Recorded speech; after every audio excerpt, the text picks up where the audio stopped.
On commence par parler de l'actualité qui préoccupe évidemment le plus les Français, la grève à la SNCF. Je le disais, hier, Elisabeth Borne, la ministre des Transports, a reçu pendant 7 heures les syndicats, apparemment en pure perte, mais la ministre continue de penser que se parler, c'est bien. Écoutez-la, elle était ce matin chez nos confrères de France Info. C'est plus utile pour défendre les cheminots de passer des journées à discuter que d'appeler à une grève qui est pénalisante pour les usagers. Oui. Moi, j'avance, je fais des avancées, je note que la posture des syndicats ne change pas. Alors, effectivement, la position des syndicats ne change pas. Pourtant, le gouvernement veut continuer à discuter. Oui, parce que c'est utile de discuter. En tout cas, c'est ce qu'affirme Benjamin Griveaux. C'est le porte-parole du gouvernement. C'est aussi un proche d'Emmanuel Macron. Et il l'a dit et répété, c'était ce matin chez nos confrères de RTL. Ce qu'il est important, d'abord, c'est de travailler à discuter et à pouvoir faire avancer les sujets. Ça a été le cas hier, il y a eu des discussions longues qui se sont tenues. On a pu inscrire la semaine dernière et déposer le gouvernement. Permettez-moi, vous pouvez être... les syndicats sont sortis en disant 5 heures de discussion. Un syndicat est sorti en disant cela. On ne peut pas sortir de 7 heures de discussion sans que rien n'ait avancé. Alors, petite information à caractère personnel, il se trouve que je suivais Benjamin Griveaux dans le studio de RTL ce matin. Je peux vous dire que c'était assez tendu. Mais de toute évidence, le gouvernement n'a aucune envie de reculer. Du coup, Hervé Nathan, on peut se poser la question, est-ce que les syndicats font bien de persévérer dans leur fermeté à ne pas vouloir céder? Eh ben, il faut bien que quelqu'un dise oui. Donc ça va être moi et je vais vous dire pourquoi. Si, vous le pensez. Je vais vous souhaiter des avis divergents. Donc je vais vous dire oui, en tout cas tant qu'ils sont unis. Parce que ce qui pose problème au gouvernement, et ça on verra quand on discutera, quand on essaiera d'interpréter les mouvements d'opinion, ce qui pose problème au gouvernement et ce qui rend peu crédible la position de M. Griveaux ce matin sur RTL, c'est qu'il a bien du mal à expliquer pourquoi le principal syndicat, l'UNSA, qui est le syndicat le plus réformiste, qui représente les cadres et qui est tout disposé à arrêter à sortir du conflit, est sorti de la réunion en disant, c'est son principal idée, à sortir en disant, même avec un accent assez prononcé, même nous, on n'a rien eu. Quand il a dit même nous, on n'a rien eu, ça veut dire, évidemment, vous imaginez, c'était il est encore plus coulant que la CFDT, on va dire, en tout cas sans doute plus prêt à avoir une vraie négociation, et il dit même nous, on n'a rien eu. Et ça, c'est très compliqué pour le gouvernement, après, de dire les syndicats restent quand même pas sur la position, parce que les Français, ils sont pas fous, ils savent bien qu'il y a des divergences profondes entre l'UNSA, la CFDT, la CGT et Sud, qu'évidemment, on ne comprend pas pourquoi le gouvernement n'arrive pas à mettre un coin entre ces deux tendances qui sont quasiment irréconciliables maintenant dans le syndicalisme français. Alors qu'est-ce qui se passe pour qu'ils restent unis? Qu'est-ce que fait ou ne fait pas le gouvernement pour qu'ils restent unis? Il fait ce que Mme Borne a fait la dernière fois à la réunion. Elle dit moi je vois plus où est le problème. C'est ce qu'elle a dit la dernière fois qu'elle a fait une prestation à la radio. Évidemment, les syndicats ont dit on va lui montrer où est le problème à Mme Borne. Voilà. En même temps, le Schmitt, c'est assez normal que les syndicats restent unis parce qu'il n'y a rien à négocier.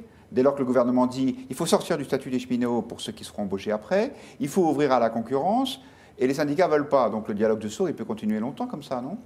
Non, moi, ce que je pense qui est intéressant par rapport à d'autres débats qu'on a eus sur ce sujet, c'est qu'apparaît aujourd'hui un discours des syndicats pour parler du fait qu'ils sont attachés à la SNCF et ils sont attachés au fait que la SNCF fonctionne mieux. Et je ne crois pas que c'est seulement un discours tenu par les syndicats parce qu'ils veulent faire de la communication. Je pense qu'il y a, dans la réalité de ce que vient de dire Hervé Nathan, il y a des syndicats qui ont des postures très différentes. Et dire les syndicats, d'ailleurs, ça serait sans doute trop simple.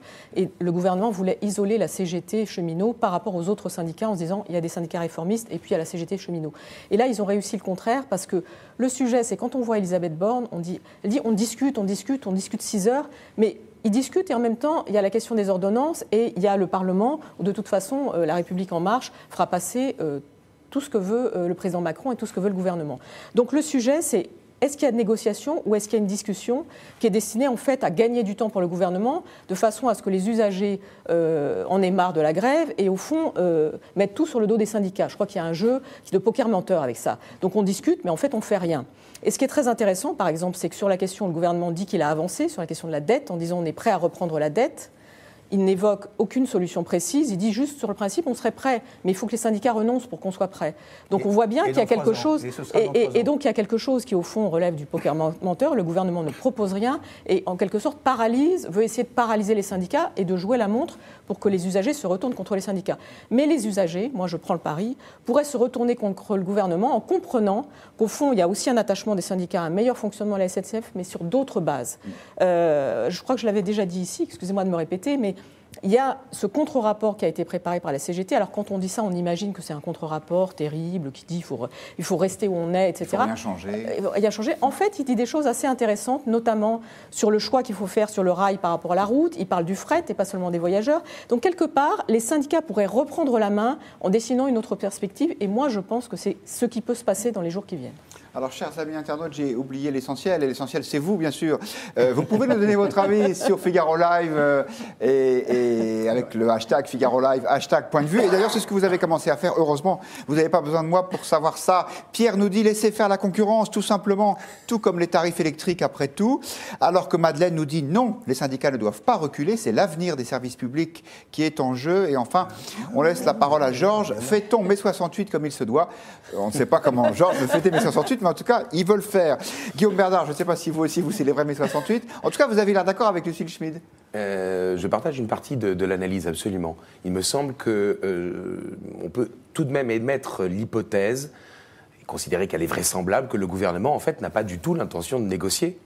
Et qu'en laissant pourrir la situation, en laissant la grève perlée se développer, en laissant effectivement un certain nombre d'étudiants bloquer les facultés, eh bien, il les laisse jouer, on en a parlé, à mai 68 ou à un mini mai 68, pour laisser pourrir la situation et pour qu'ensuite, eh bien, le président Macron puisse arriver comme un recours, comme un sauveur. Ce serait bien ira-t-il jusqu'à la dissolution et ensuite le référendum? Je ne suis pas tout à fait certain qu'il y aille de son intérêt. Mais enfin, en tout cas, je crois sincèrement que, objectivement, le gouvernement, s'il veut avoir une crédibilité, encore une fois, je ne dis pas ça parce que j'approuve la réforme, mais s'il veut avoir une crédibilité, il faut qu'il aille au bout de sa réforme. Parce que sinon, évidemment, le macronisme, hein, la grande coalition droite libérale, gauche libérale qu'il a réussi à constituer, ça serait d'une certaine manière le dernier soubresaut du système, entre guillemets, avant que les forces radicales ne s'emparent du pouvoir. Et donc, par conséquent, je crois qu'il est tenu d'aller jusqu'au bout de ces réformes s'il ne veut pas, effectivement, que, eh bien, une transformation politique plus radicale.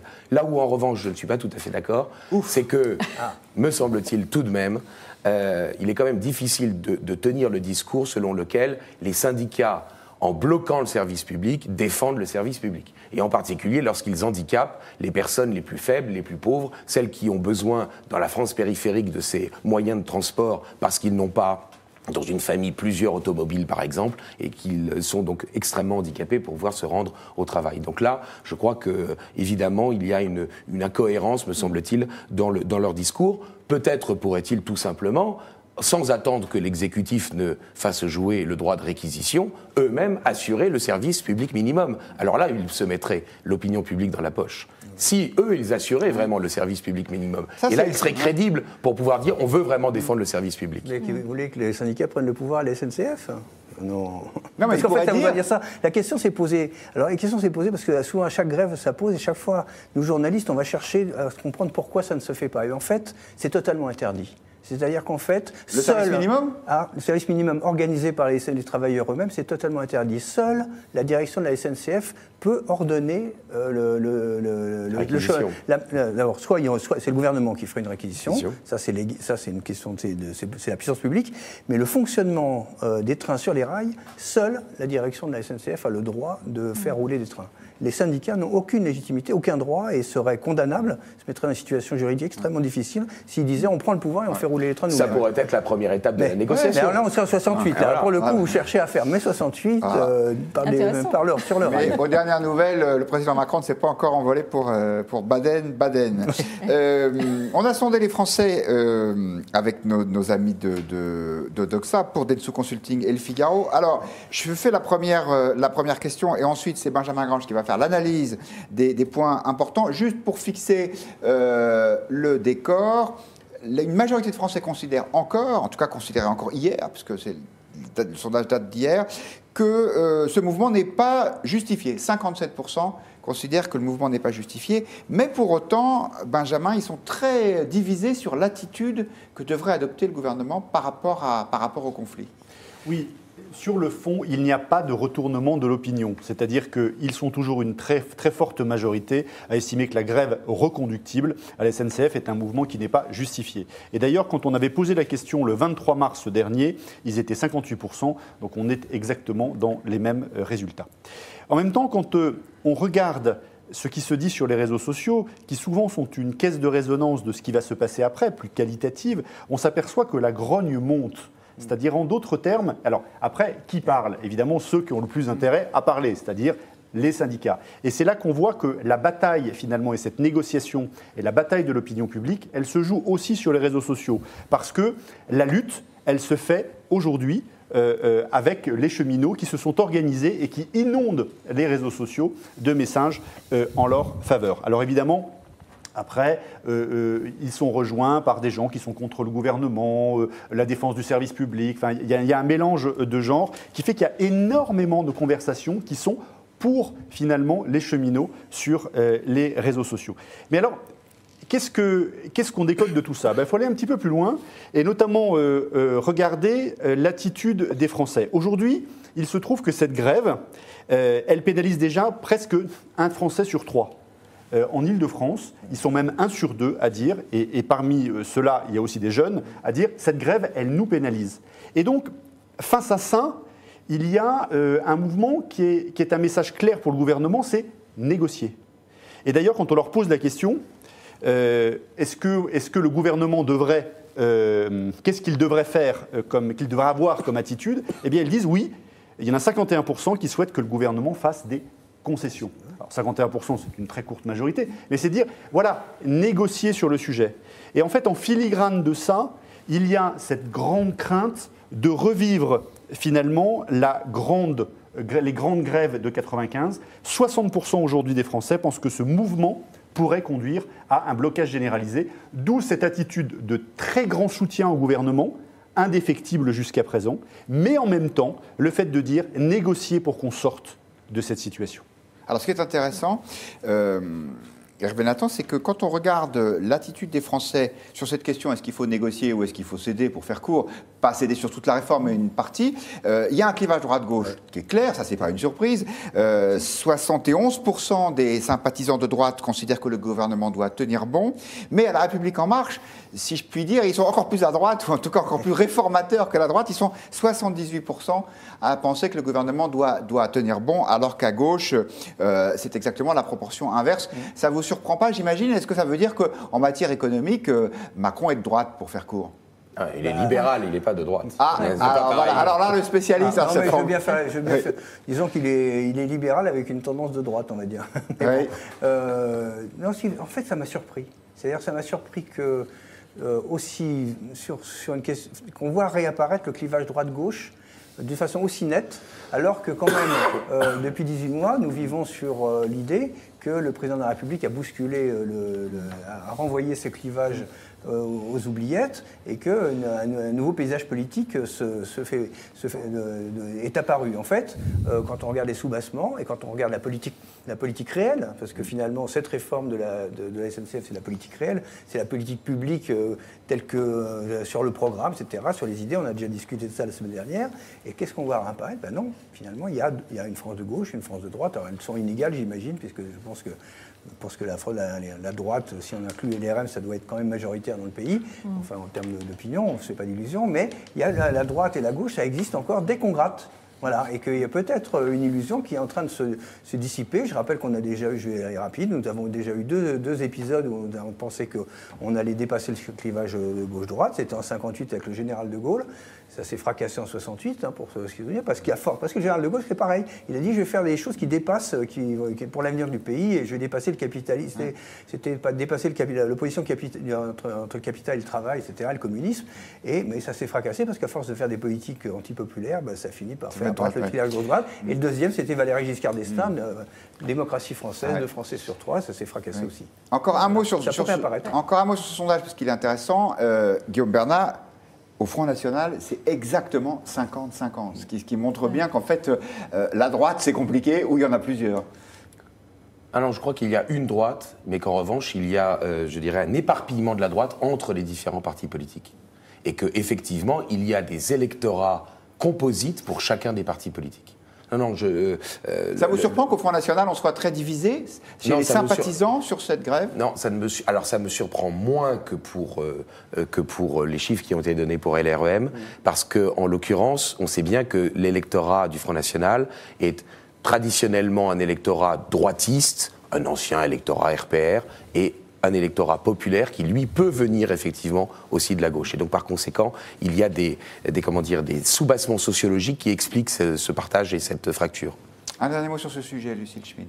Oui, je pensais juste par rapport à LREM, il faut voir que cette question d'être réformiste, par exemple, qui a été beaucoup avancée par Macron, et qui, au fond, va plutôt dans la réforme de droite, elle peut expliquer aussi pourquoi les sympathisants, ils s'imaginent qu'ils sont dans le mouvement. Ce n'est pas droite et gauche, il y a ce sujet de la réforme qui est sous-jacent. Et au fond, la question qu'il faut qu'on regarde, puisque le gouvernement dit qu'il veut réformer et qu'il faut qu'il aille jusqu'au bout, comme vous disiez, pour montrer qu'il a le pouvoir, la question, c'est le contenu de la réforme. Et au fond, ce qui est très intéressant par rapport à ce que vous disiez, c'est la question des services publics versus la question du mouvement. Elle surgit et il faut réformer sans doute le service public, mais comment est-ce que cette question de la réforme, quelque part, a perdu son contenu, a perdu son sens et sa vision avec Macron, qui n'arrête pas d'enquiller les réformes, les unes après les autres? Le mouvement ne doit pas prendre la place du contenu. Ça me semble un truc essentiel. Puis un dernier point, je pense qu'il faut, par rapport à 95, qui est souvent invoqué, il faut quand même voir que les syndicats, là pour le coup, et notamment la CGT sur le Mino, a été extraordinairement créative.